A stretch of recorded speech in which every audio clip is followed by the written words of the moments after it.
Hello friends, welcome to creative channel.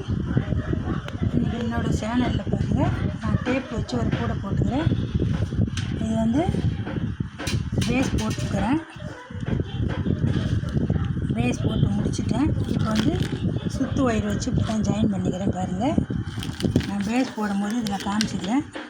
நீங்களும் பாருங்கள் எப்படி போடணுன்றது. தெரியாதவங்க தெரிஞ்சுக்கோங்க, இந்த வீடியோ பார்த்து கற்றுக்கோங்க. நான் ஏற்கனவே ஒரு கூடை போட்டு வச்சுருக்கிறேன். எல்லா கலர்லேயும் ஒரு ஒரு கலர் வச்சு நான் போட்டு வச்சுருக்கிறேன். பாருங்கள், இந்த மாதிரி கூடை உங்களுக்கு வேணும்னா என்னோடய நம்பர் கான்டாக்ட் பண்ணுங்கள். சப்ஸ்கிரைப் பண்ணுங்கள், பெல் பட்டனை கிளிக் பண்ணுங்கள். நான் போடுற வீடியோ ஒன்றுக்கு ஒன்று வரும். ஃப்ரெண்ட்ஸுங்கெல்லாம் ஷேர் பண்ணுங்கள். என்னோடய வீடியோ பார்க்குறவங்களுக்கு எல்லாருக்கும் வணக்கம்.